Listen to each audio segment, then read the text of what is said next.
on this episode of Edge of the Web. Unless my message passes the RAS test, unless I show something that's new or interesting or relevant, I'm noise. And most marketers and salespeople and speakers don't realize that you have maybe 15 to 30 seconds to have an RAS-ready message get through, or your host. Your weekly digital marketing trends with industry trend-setting guests. You're listening and watching Edge of the Web.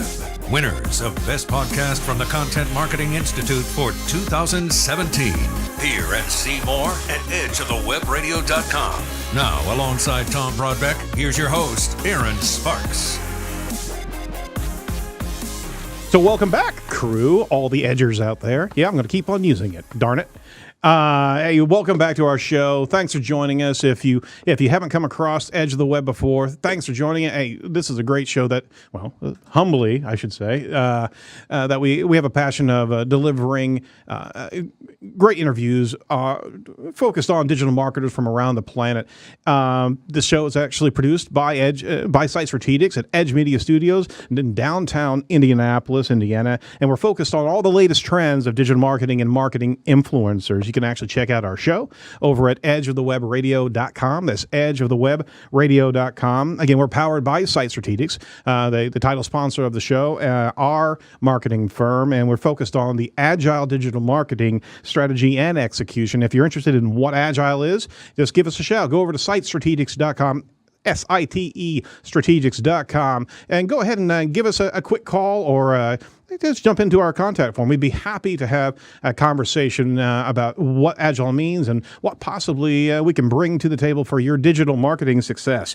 Free of charge. We love talking digital tactics. Right, Tom? Oh, we love it. We do love it. Hey, I'm Aaron Sparks, your host, as well as CEO of Site Strategics. And to my left is the indomitable and very persuasive Tom Broadbeck. Persuasive. Yes, you are. Digital Director of Digital Marketing here. Digital Media. My God, I fell apart again. All right. So we're at 296. 296 right? And screwed up again. That's right. Welcome to 2019. Yeah, no. It's been a good start to the year. Absolutely. Absolutely. You know what? We've been doing this almost, what is that, 7 years almost. Almost we started in February. Right? February 2012, right? Or was it 2011? Whatever. 19 minus 7 would be 12, right? You the math man, right? It's been a long haul, Tom. Yes. We've had some good times, and we've talked to a lot of great influencers and marketing specialists, and we've learned a heck of a lot as well. And that's one of the reasons that we do this show is to educate ourselves here at Site Strategics, to be able to keep our powder dry and our swords sharp so we can know what's happening, what's trending in the space of digital marketing, because it is constantly moving, is it not? It's always moving, and we're going to talk about some ways it could be moving in the future here in a little bit. That's right. That's right. So we also wanted to introduce our guest on the show today. It's Steve Woodruff. He's the author of the book Clarity Wins. Steve, how are you doing today? I'm doing great. Thanks for having me on the show, guys. You're more than welcome. So how was your 2019 start? So far, so good. It was a quiet end of the year. A lot of my clients just sort of disappear and evaporate in the last 2 weeks of the year. Hopefully they came back. They do come back. Yes, we like that. So far, it's kicked off very, very nicely. Excellent. We want to dive in and unpack some of the key concepts from your book. But first and foremost, we always like to enter into our show with some news of the day. This is a special news item. We're going to jump into some marketing predictions for 2019. Steve, you game for that? I'm game. All right. Well, let's roll that beautiful beam footage. I was very excited to start my reportings. This week's trending topics.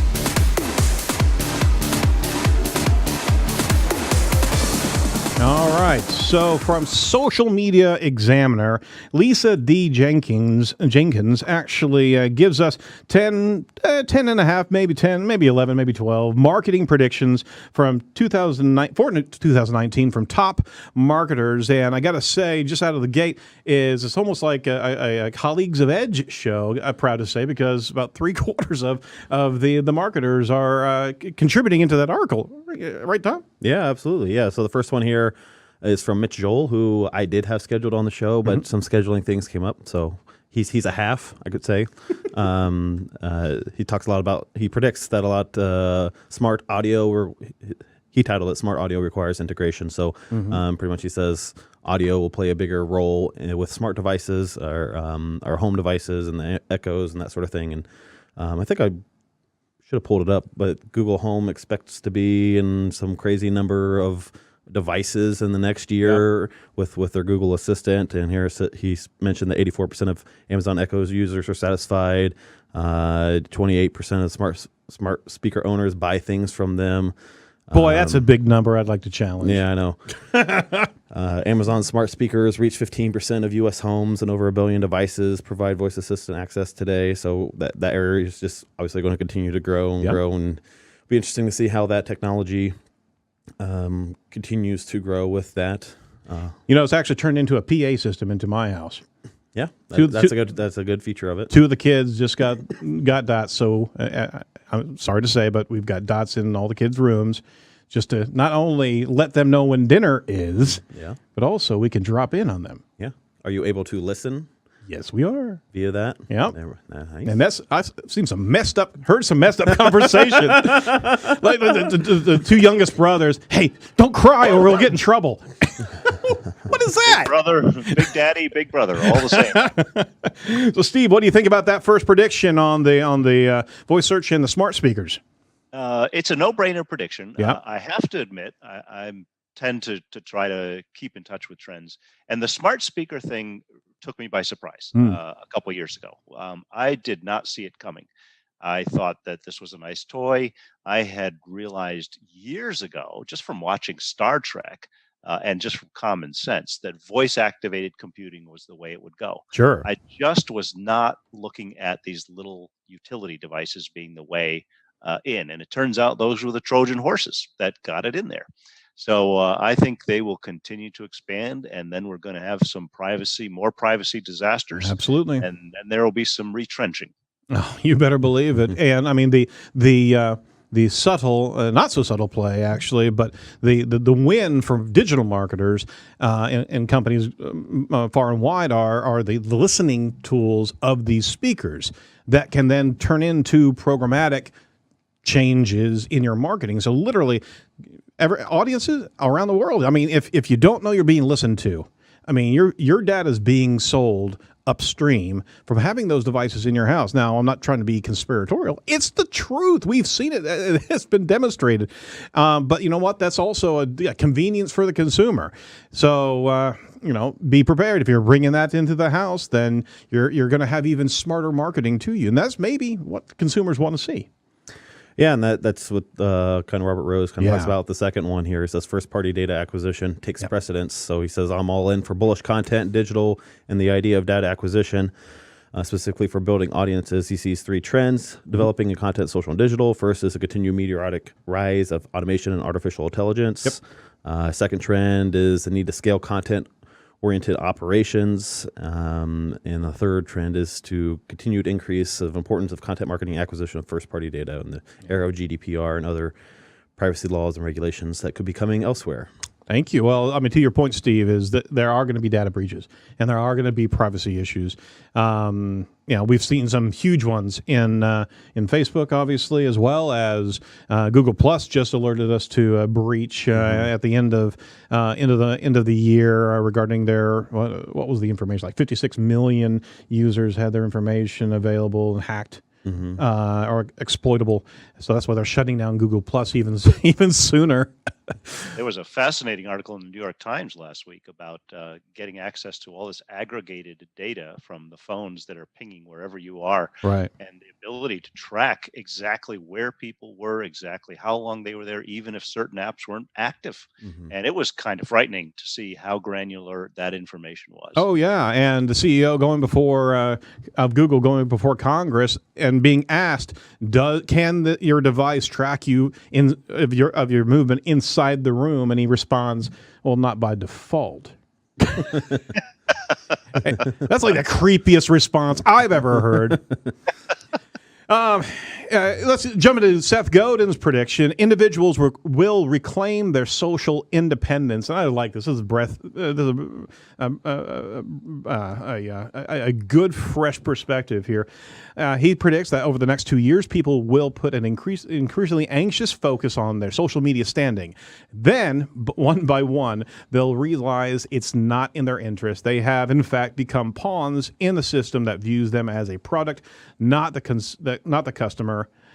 And once the realization kicks in, he's hoping that people will get back to the first principles, the idea of seeing and being seen by people who matter to them. Well said there. Yeah. Because I've been dying to hear the pendulum swinging back, and that status updates are not the focus as soon as you wake up in the morning. Not that that's my focus, but hey, yeah, there's a few. I think that the pendulum is going to swing significantly, and I've been looking for months at this trend. Jay Baer released his book about talk triggers. Mm-hmm. I released mine about referral marketing. Mark Schaefer has one coming out about influencers, Seth's. And the fact is that with all the incredible amount of noise and all the digital nonsense going on, all of us know that the way business happens is through person-to-person recommendations and referrals. And I actually believe that we're going to move away from some of this technology and algorithm-driven stuff and move back to what has always been the way things happen, which is human trust, mouth to mouth, mouth to ear. I looked at the publication of all these books within about a 6-month period as a really nice meta narrative that there is going to be a backlash, and that technology is not the answer to everything.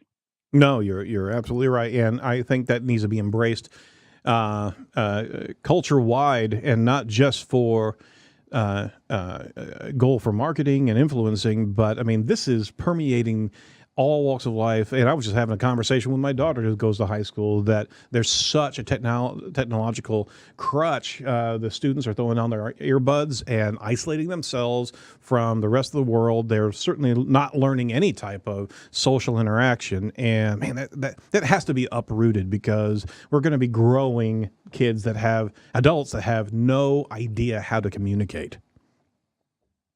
There's a grandstanding right there. Yeah, we better not get too far on that. We'll never get off of it.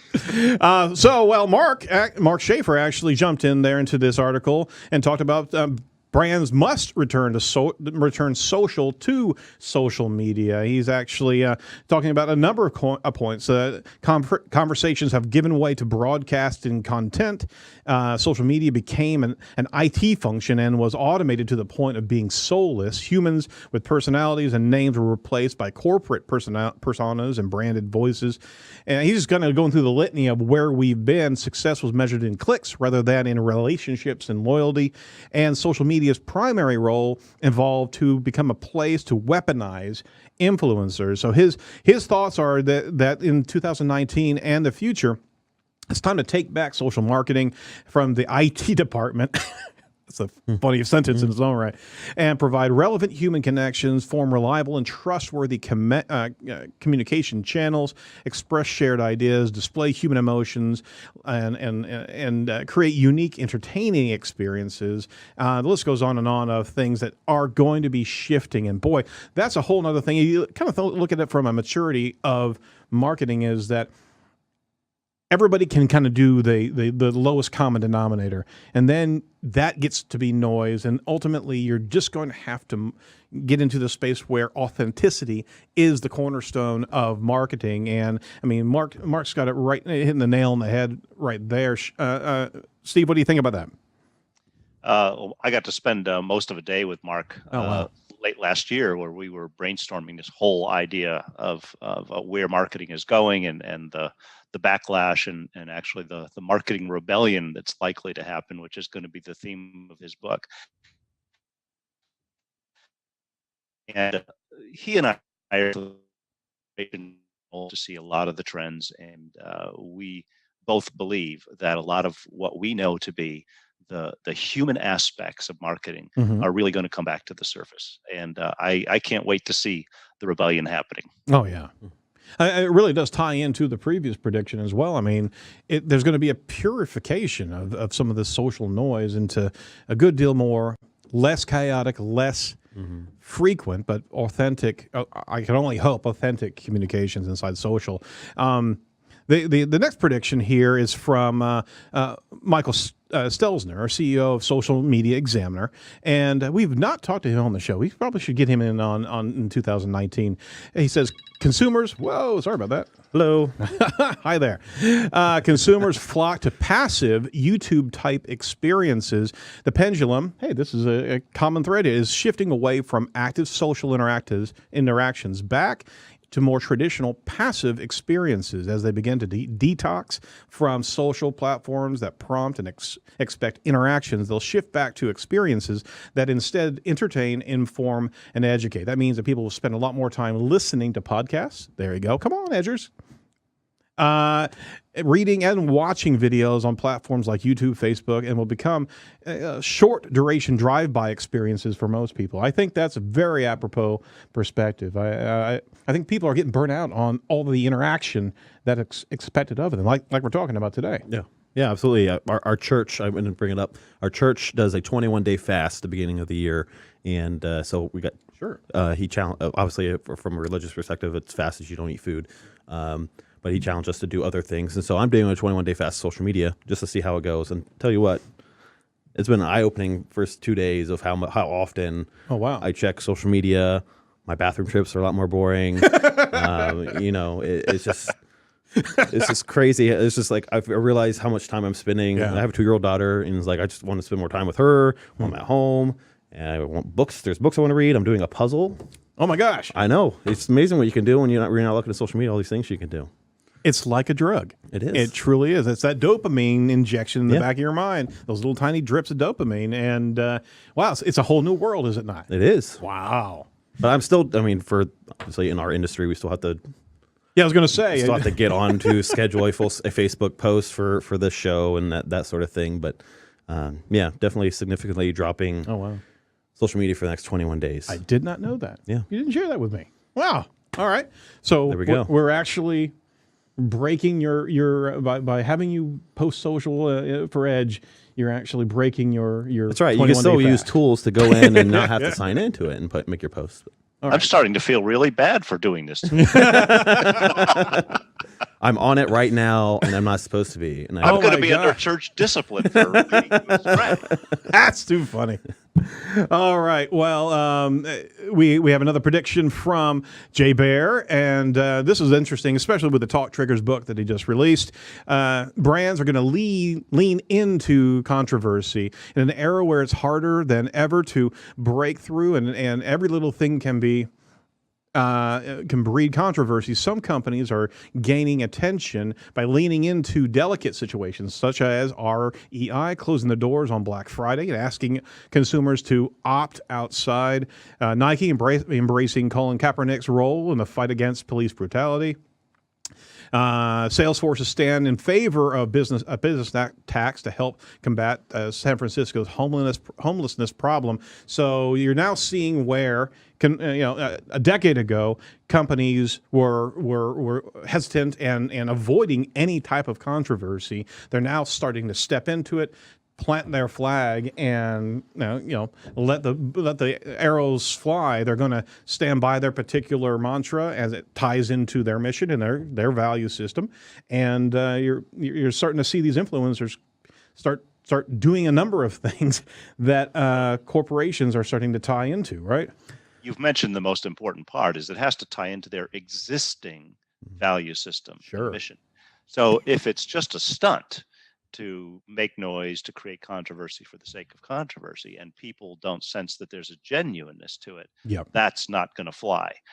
But if whatever stand they take is congruent with the brand, then there's always going to be people that are going to love you and hate you. So you may as well plant your flag. Yeah, I don't know. I think with just the environment that is social media, I feel like people will start to backlash against that and see it for what it is. Because I don't want to be buying products hoping and wondering if I'm making a political statement by wearing a certain shirt. Like, I mean, this doesn't have a brand on it, but if I'm wearing a Nike shirt, I don't want it to be like if Nike does something else that's controversial. I don't want to be wearing a Nike shirt that's a Ohio State Nike shirt going down downtown Indianapolis, and somebody says you're wearing a Nike shirt, and you are by relationship of the brand mark condoning and endorsing whatever they're deciding to do, and however controversial it is. So I don't want to shop that way. I don't want to dress that way. I don't want to live my life that way. I don't know. They're sucking the consumers into their brand and their moral play, right, or immoral play, wherever they want them to go, and that's probably that is a very risky scenario, because you certainly could have a backlash, and you're going to lose as soon as you go in and you elect to define yourself into one political statement. You're going to alienate the other part of the audience, and are these companies really understanding the risk they're taking, or is it just the thing to do in 2018 and 2019 to clamor onto something that's controversial just to get views and visibility?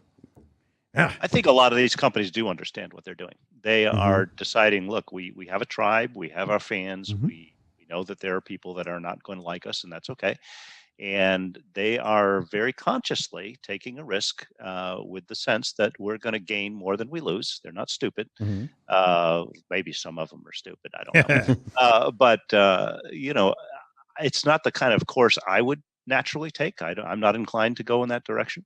But for some of these companies, they want to build their brand loyalty and their tribe based on these social political things that are bigger than themselves. And, it's a free market. Let them try and see what happens.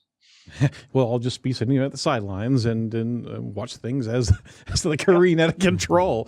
Another prediction from Suzanne, is it Susan Beebe? She talks about LinkedIn gains prominence and growth. She starts with a continued distrust of the media is growing regularly, and not only with the violation of user trust and policy and privacy issues, but there's going to be continued data breaches and questionable data sharing agreements between third parties. It's going to lead to government regulation and additional hurdles for Facebook advertisers. There's a growing delete Facebook hashtag sentiment out there. That means that marketers are going to need to shift to different platforms. So she offers up LinkedIn because it has been growing and is a very robust platform for advertising.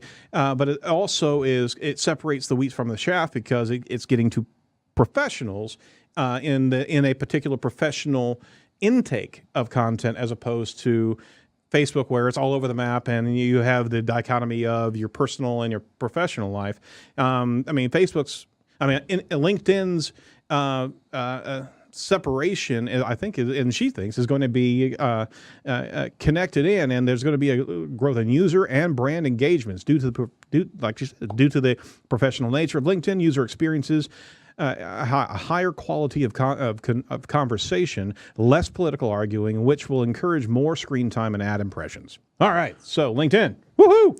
I am so over people on LinkedIn. That add me on LinkedIn, and then as soon as I hit accept, I'm more open on LinkedIn and accepting people who I am on LinkedIn than I would be on Facebook or whatever. If somebody adds me on LinkedIn, I'm probably going to accept them. But if they send me a message shortly thereafter with the sales pitch, that is... Oh, it's disgusting. It's terrible, and it's making me dread anytime I get a notification from LinkedIn. It's like we used to have this little sanctuary where the crap wouldn't flow over. I mean, it was the LinkedIn relationship and referral connections there, and now it's just being exploited. It's like just connect, and then you can see each other's feeds, and that's fine. But don't send me a message for your $25 an hour services that you offer. So I don't think you agree with Susan. No, Steve. Actually, I do. I agree with Susan, at least for a certain set of people whose customers are primarily professional, white-collar, corporate. In fact, I was advising one of my client partner companies just this morning that probably the best use of their marketing dollars and strategy for the coming year is to invest in LinkedIn. You can upload your videos there. You can establish thought leadership there. You can put up content. You can reach our native audience so much easier on LinkedIn because they've already opted into the platform. Sure. And yeah, there are bad actors everywhere. There's always going to be spammers and jerks and people selling snake oil. But I have found over the years, and I have been on social platforms for over 12 years, that over time, consistently, LinkedIn has proven to be more and more and more useful for my audience. Yeah, and that's what she's talking about. And what you're seeing is this has just happened in the last 6 months to a year. This explosion of spammers, and the algorithm's going to change, and hopefully LinkedIn will be able to help us clean out that riffraff, right? But we'll see how that goes, and especially, the growth of the advertising side of LinkedIn, and we're certainly looking for streaming from a video standpoint coming in, because that's going to be the key for a heck of a lot of professionals if we can do this type of stream inside of LinkedIn. Aaron, do you have a personal one? A personal one? What? As a prediction? One's not in the article. Well, I started to kind of clamor around just this pendulum swinging back for the antisocial side of things, and I think people are going to get more and more kind of intimate with their connections, and not just be looking for such a quaff of new likes and new followers. It's all been BS for such a long time. I really do think that authenticity and more micro social platforms like Quora, like we talked about last year, these micro platforms are going to be the next evolution for consumers to kind of stake their own flag of loyalty, that they won't get the mass marketing like Facebook, that they'll enjoy a smaller community of connections. And I think that's the next realm of social engagement. It gets back to that your 52 friends, right? That was that ceiling. I can't remember, a decade ago, whenever it came out, that you can really only have about 50 odd friends, and everything else is all diminishing returns. They just don't. There's no real connection. I think we're going to be into this micro marketing and micro social platforms here in the near future. I think Yelp will be purchased. Oh. I think with the growth of there's another, I don't remember who said it now. I would give them credit for saying this, but with the growth that there is in the smart speakers, having all that kind of data about companies and everything, either Google or Amazon will purchase Yelp. That's a pretty good prognostication there. There's a word for you. How about Steve? I love that word. I think we are going to continue to see consolidation, and there will be, of course, the danger that comes with that is the more access to data these big companies have, the more dangerous it's going to be from a privacy perspective. On the other hand, there will be, I think, a flood of people running to the big players like the Googles, the AWSs, and the others, because of the cybersecurity issues and all of the phishing and the even AI empowered viruses now. That's going to get even worse. So I think we're going to end up in an escalating arms race, actually, between the bad players and the supposedly white hat good players.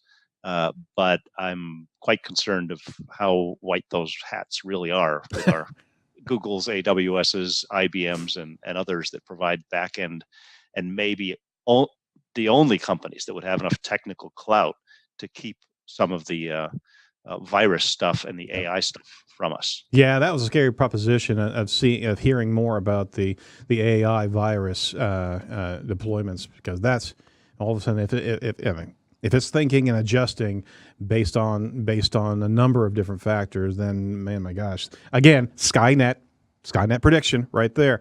And did you catch at the Consumer Electronic Conference here what Apple jumped into? It was a really cool thing that they did, especially with countering the downplay of their stock going down. Right? They threw in a massive billboard. What happens in the iPhone stays in the iPhone, right there in Las Vegas. That was a pretty smart trick. Anybody catch that? I did not. Oh, okay. That was pretty cool. I'm off social media. It obviously stayed in Las Vegas. Obviously did. Yeah, I don't know what I'm actually voyeuring over there right now. I'll tell you, if you want to be a voyeur of what's happening on the show on a regular basis, just jump over to edgeofthewebradio.com and join our newsletter, our weekly newsletter that we're sending out each and every week. Yes, it's weekly. And you know what? We're talking about, we're covering the stories, like this, the predictions that we had for 2019, as well as who we've talked to, some summary of the interview, as well as who we're going to be talking to. So you can also go over and text to the number, not while you're driving, to the number 22828, the word Edge Talk, and you can start your sign up right there. We're doing nothing else with your email except sending you digital nuggets of gold. So jump on there and be part of the Edge Nation. How about that? Edge Nation as opposed to Edgers? Edgers just sounds like landscaping. That's right. I have one of those in my garage hanging on a hook. So we won't have Edgers. It's the Edge Nation. All right. Now I'm Lisa Jackson. All right, so follow all the featured trending topics at edgeofthewebradio.com. Let's deep dive with this week's featured guest. Now it's time for Edge of the Web featured interview with Steve Woodruff, author of the new book, Clarity Wins. Yes, I just did say Lisa Jackson. I don't know that reference. I don't know the reference either. I'm getting old, man. All right, hey, let's introduce our audience to Steve Woodruff. He's known as the King of Clarity. In a world full of noise and distraction, just like we were talking about, Steve helps businesses craft a message so clear that they can be heard, remembered, and referred. In over 30 years of business experience, he's actually consulted with companies ranging from solo startups to top 5 pharma. His new book, Clarity Wins, launched in November. So, Steve, how's the book going? But first and foremost, give us your backstory in your words. My backstory is I started my career work in the healthcare field and have actually been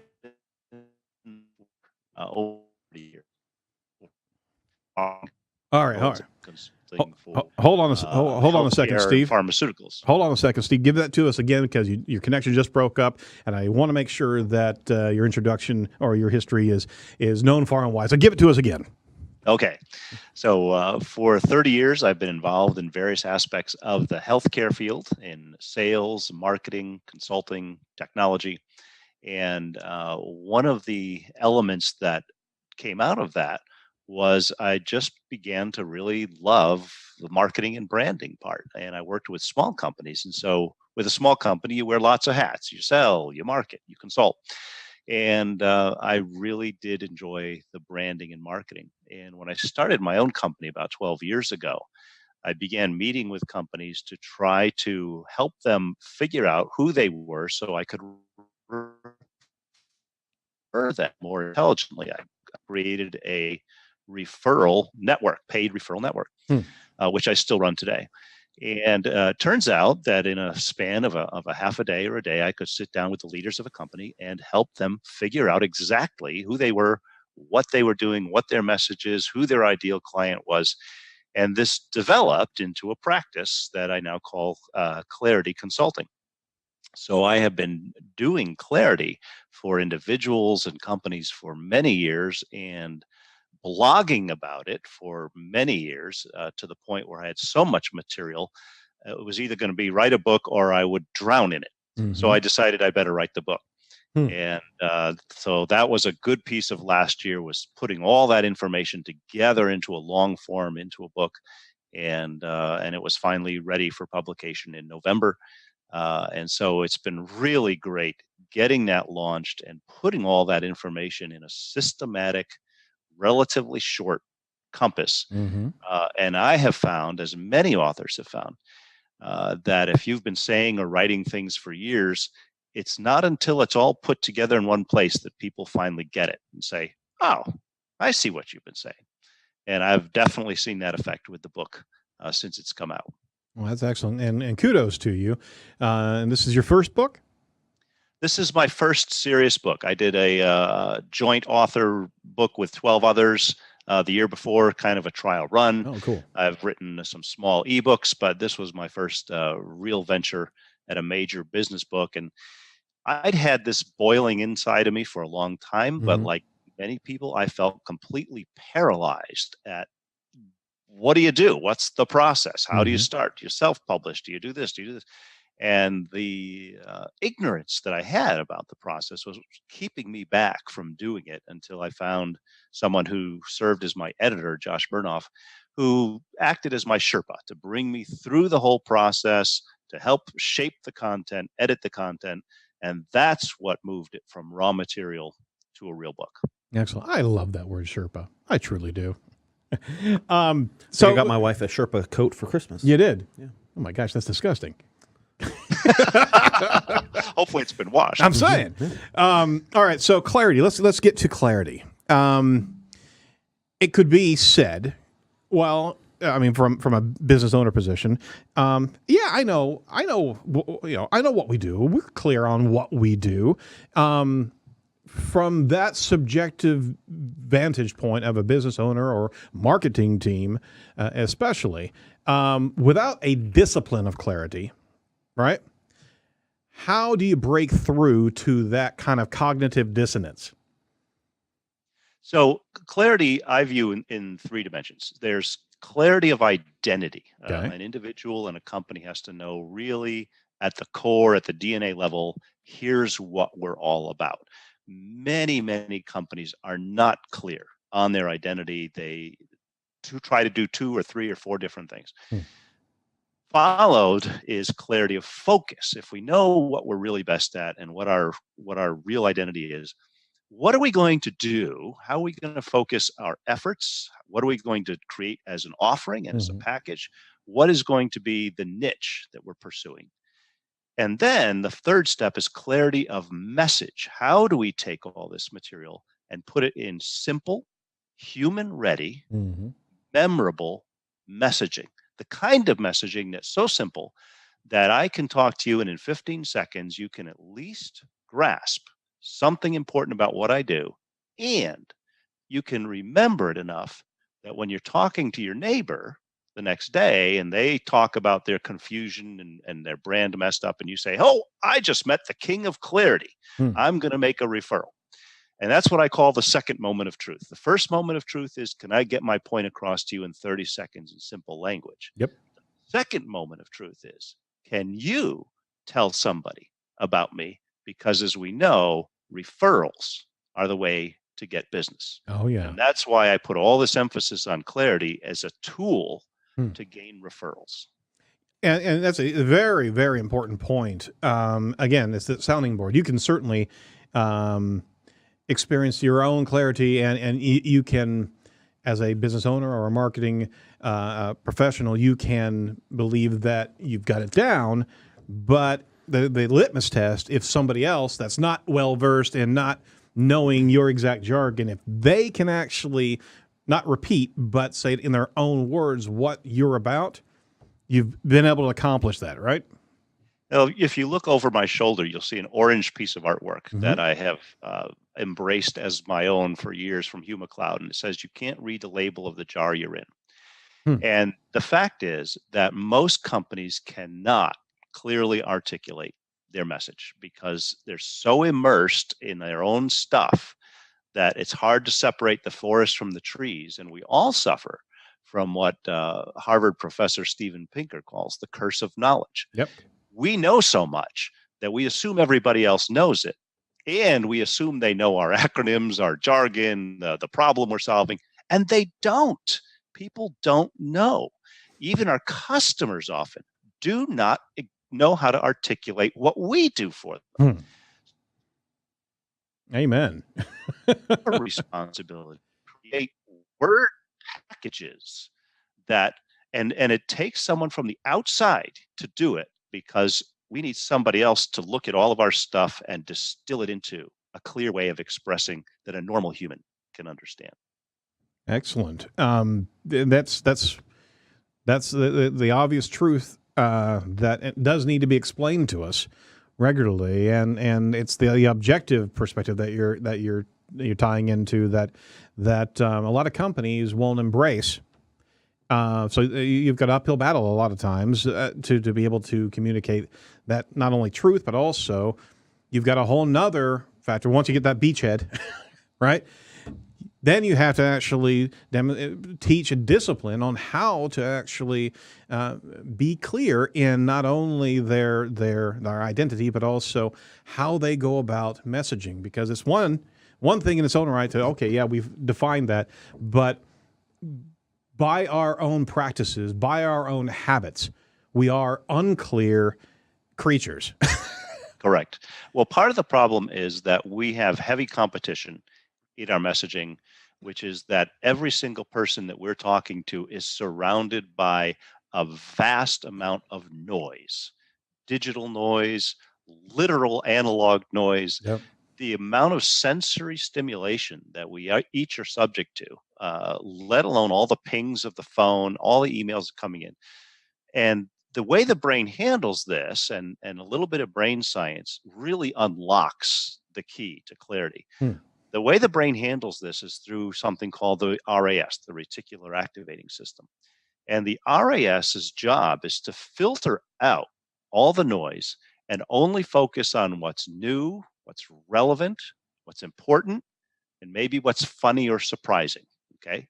So its job is to get rid of all the detritus and say, here's what matters.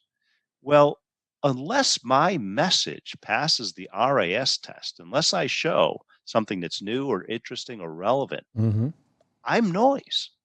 And most marketers and salespeople and speakers don't realize that you have maybe 15 to 30 seconds to have an RAS ready message get through, or your host. It doesn't matter if you're the right person or not. Doesn't matter if what you have to say is interesting. If you're spewing jargon and bullet points and giving too much information, you're filtered out. That's very interesting. It's almost begets kind of a discipline that marketing needs to look at, having that RAS filter. But isn't there also kind of a listener variable as well? So one person's RAS is not another person's RAS to a particular degree? No, it all the RAS works this way with everybody. Okay. But what the relevance is different. So if somebody says to me, I construct software for drones, okay, and I have zero interest in drones, okay, I don't care if that's the case, then I'm not going to listen.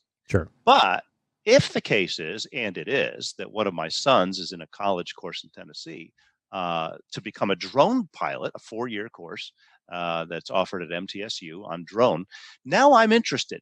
And if someone comes to me and starts talking about drones, I'm tuned in. A few years ago, wasn't relevant. So that is the variable I think that I was trying to find is that additional factor of relevance and interest, right? Right. So if it's got to be RES proof, the message, right? There are some distinguishing characteristics of a message, a marketing message that you have to kind of forge for each and every, not only the campaign but the actual medium and the marketing product that you're actually rolling out, either graphic or text. So, do you have in your book some of these key litmus tests to be able to see if your message is truly RAS proof? What I advise is that people take all the relevant stuff that they do and boil it down into 3 formats, what I call snippets, stories, and symbols, because these are the things our brain quickly and grab onto. So snippets are very short statements. It may be a phrase, it may be a sentence that's a distilled summary, gets right to the heart of things, and it's in language that a regular person can understand. Believe it or not, it's very difficult for business people to speak in snippets. We just tend to say too much, and too much in this case is not helpful. Correct. Yeah. Stories, our brains are hardwired for stories, and one of the best ways to bypass the RAS is to have an interesting story, a success story, an origin story, a customer story, because the brain automatically tunes into and remembers stories. Stories have emotional impact more than bullet points do. Mm-hmm. And a lot of people just speak in bullet points instead of telling stories. But one of the most powerful things is symbols. Symbol is your analogy or your metaphor or your word picture that summarizes everything and hangs it on an existing memory hook. So if I say that your webcast is the Mercedes of technology webcasts, then I'm saying it's the high end, it's the exclusive, it's the high quality, it's whatever, because I've stolen the imagery of a Mercedes and I've attached it to you. One of the reasons why I embraced the title that someone else gave me, King of Clarity, was because it's this verbal shorthand that is memorable and that someone can say, they may not know all the details of what I do, but man, they know I'm the King of Clarity. And if that's what gets them to talk to people and refer, then that's all I need. I'm the king. So the symbols, the snippets, and the stories, it's a process of distilling and boiling down to these little verbal business cards that get the point across and get through the filters of the brain. And it's psychologically natural, and that's what you're talking about, is that it's the antithesis of marketing spin. It's the antithesis of all of the garbage that we've heard, all the clickbait that we've heard. And we talked earlier this in the show regarding the pendulum swinging back, and we as a digital new media audience, right, are now in another level of discernment than we've ever been before to actually filter out noise. Pardon me, and look for those true messages, those quick messages, those clear messages. So I think it's natural that we've had this tumult. Now we're trying to get past this, and the ones that are going to succeed, the messages that are going to succeed, are the ones that don't have the trappings of the noise and distraction. And the clarity aspect then feeds into everything that a company does: the website, the sales messaging, all the marketing, and even right down to networking meetings where you introduce yourself. So if I walked up to you in an Indianapolis networking meeting, I said, "Hi, I'm Steve Woodruff," and you introduce yourself, and I say, "What do you do?" And you reach into your briefcase and pull out a 70-page white paper and say, "Let me begin to explain."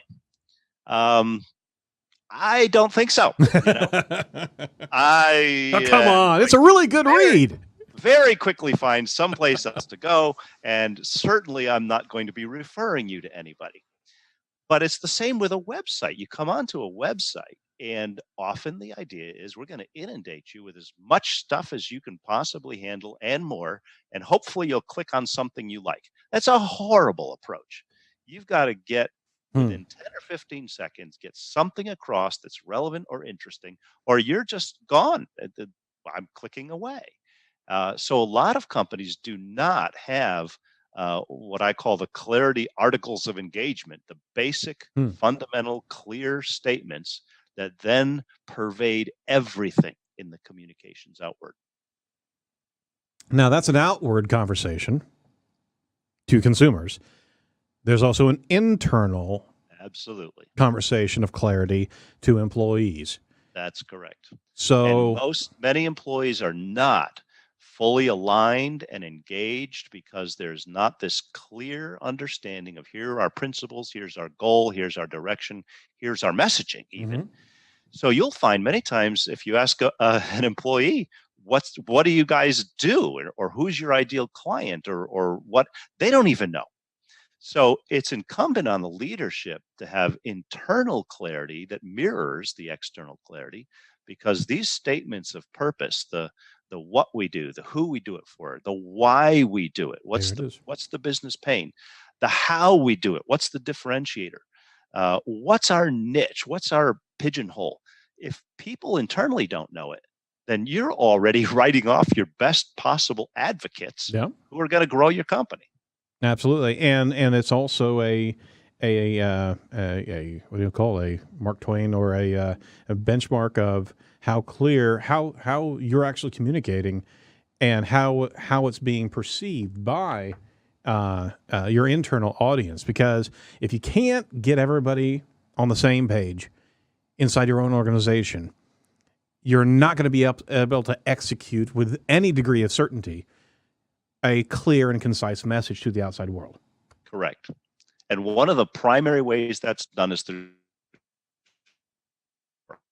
Hold on. Repeat that again. You just broke up. One of the ways that one of the primary ways that that's communicated internally in a company is through story. Mm-hmm. And a company needs to identify its key stories that it's going to tell the new employees. You're going to onboard with these stories. You're going to reinforce current employees with these stories. The stories become the way that the culture is shaped and passed down, and the way the values are passed down. So if you had 10 company values up on a bulletin board that were just abstract words, trust, competence, blah, blah, everybody can say the same things. Yep. But if you have these unique stories that show something about your company, that's how you get people aligned and engaged and moving in the same direction.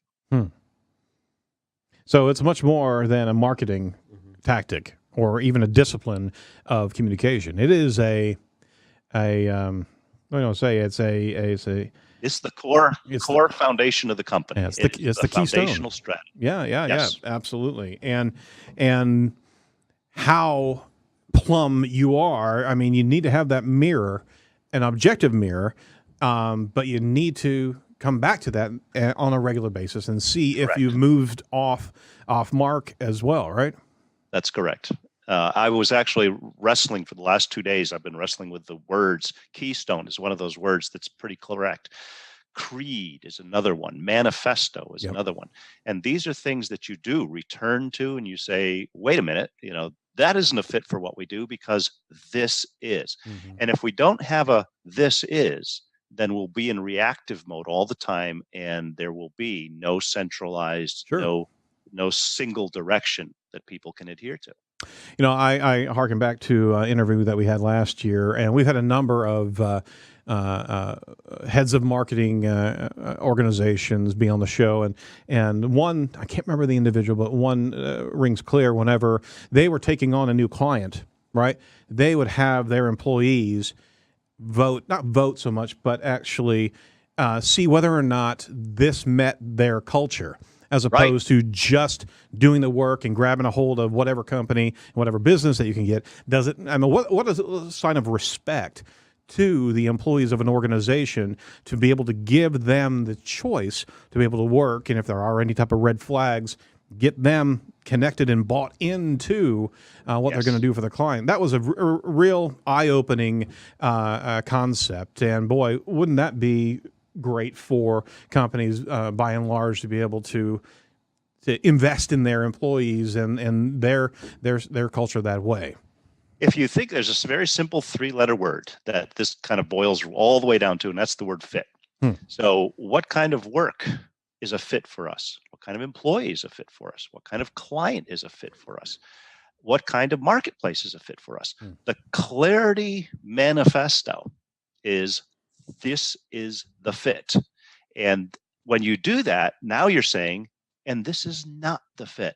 And that simplifies a lot of decision making. Wow. Because you say, we're going to go after this.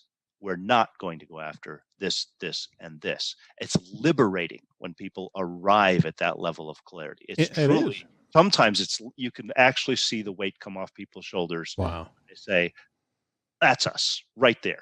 Now I know why I don't want to do that one over there. That's great for employee retention, but at the same time, it can't be BS'd either. You have to hold true. And there can be some rocky situations where everything looks great, but if it's not a great fit, you got to be able to have the strength of character to be able to push away from engagements and situations that look very opportunistic.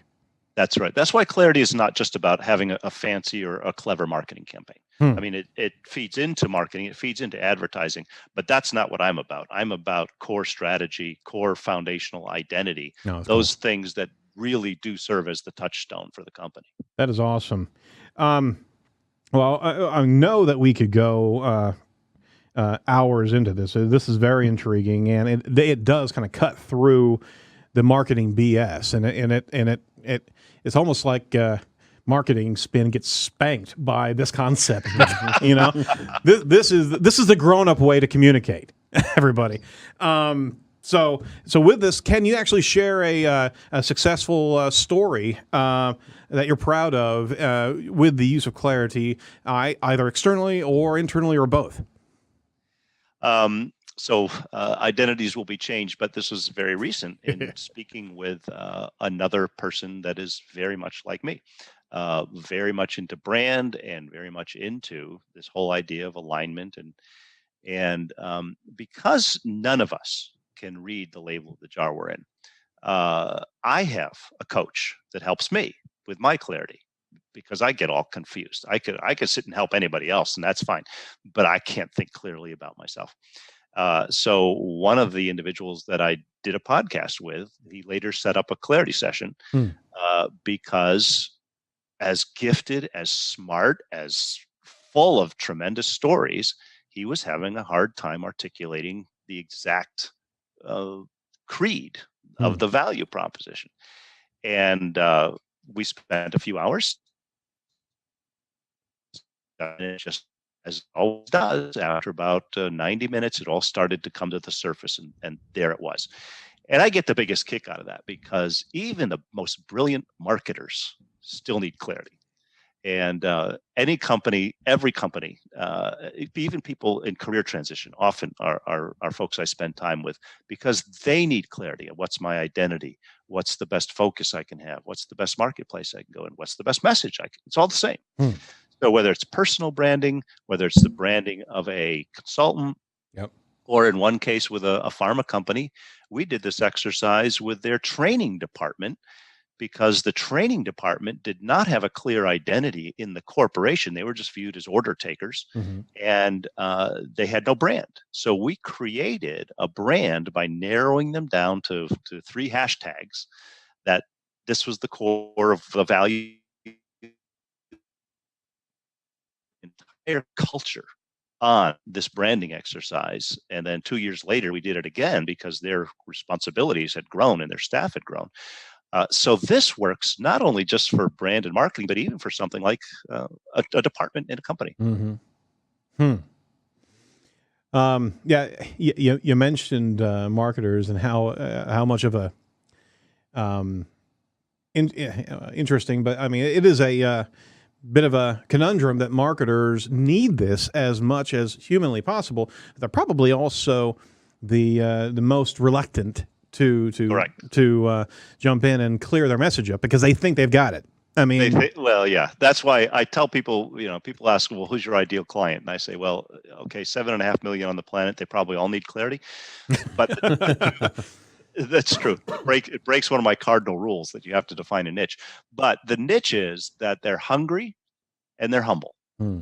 If somebody is hungry, they know they have a need. They've got to get this figured out. They know their focus is off or whatever. And if they're humble enough to say, I need help, then we can get there. There's no doubt we can get to the clarity. Wow. But if somebody's arrogant, or they think they've got it all figured out, they don't need any help, then, they'll eventually hit the wall. How many humble marketers did we come across in 2018? Oh, that's interesting.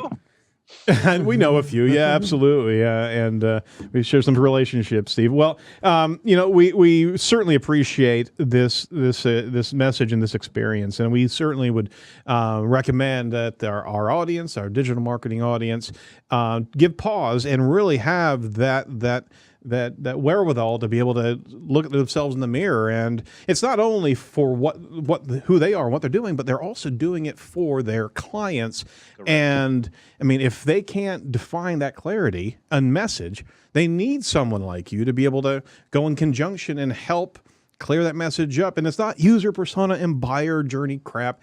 It's do you know who you're working for and what your client's all about? And if the client doesn't know that, you owe it to them to help them get a clear, discerning message, right?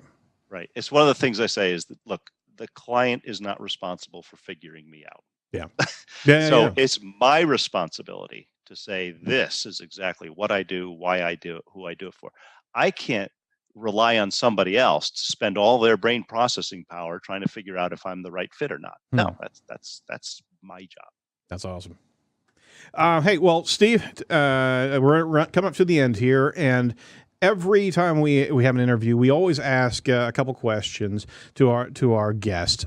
What bugs you about your industry right now? Ooh, which industry, pharma or marketing? Oh, well, that's a big fork in the road right there. Now, we were talking offline, but I don't want to bring that conversation back into play. So let's just talk about marketing. What bugs you about marketing right now? I think it's the infatuation with technology and algorithms and this endless treadmill that we got to jump on the newest thing, and I see it unfortunately as labor in vain. Facebook, Google, everybody's going to keep changing the rules of the game. Yep. And when I look at the fact that the vast majority of our new business comes typically from a handful of advocates and making referrals, and we don't invest the time in our advocates who are going to make the business. We invest all this time trying to chase all the latest trends. To me, that's just silly. So it's that FOMA that has continued to pull us away from focus. All right. So conversely, what actually excites you about the industry that you're in right now? Well, this is going to sound a little strange, I guess, but what excites me about my industry and all industries is that the long-term people win. If you're in it for the long haul, if you're diligent, if you have character, if you value people, if you do great work, you're going to win. Now, there are going to be people that are flash in the pan that make $1 million based on, some viral thing or whatever, and that's fine. Sure. But as I've told my kids many times, I have 5 boys. They're mostly grown now, from 17 to 30. One of them's already a consultant on his own. And I said, look, if you do great work, if you're reliable and responsible, you win. That's it. You don't have to be an absolutely brilliant person, and you don't have to be Mark Cuban. You just get out there and do the work. Get out there and do the work, people. Come on. So, well said, sir, and I applaud you for that, because, and kudos for having 5 boys, man. That's awesome. Oh, yeah, it's been an adventure. It's like a gauntlet. Well, is there anything to wrap up? Is there anything that we can promote for you? And be clear, please. Yeah, if anybody wants to order the book, it's on Amazon. I've made a short link, claritywins.org, that brings you right to the Amazon order page. Mm-hmm. And then my website is clarityfuel.com. And also on Facebook, I've got a page called King of Clarity, where I can be found. And things I found in the last year is doing these 3-minute videos that I call Clarity Over Coffee, where a couple times, 2-3 times a week, something stirs me up, and I'll just do that. And it took me years to figure out a format of video that I liked, but it turns out that 2 to 3 minute snippet, I love that. And so those show up on Facebook and LinkedIn and Twitter and various places, and it's become sort of my favorite way of communicating. Well, short form is being embraced to a large degree, and that's what we're seeing from the video consumers. So you're right in the right space at the right time, but it's also kind of apropos, don't you think, about what you're doing, is that if you're not able to get what you do and what your message is across in 2 to 3 minutes, you're not really being clear. Correct. That's the proof's in the pudding. Absolutely. So to our audience, certainly follow Steve over on Twitter at S Woodruff, on Facebook King of Clarity, LinkedIn S Woodruff, and Instagram Steve Woodruff. Any final thoughts to our listening audience? Nothing final. I think we've gone over everything. I really appreciate the opportunity to speak both with you gentlemen and with your audience.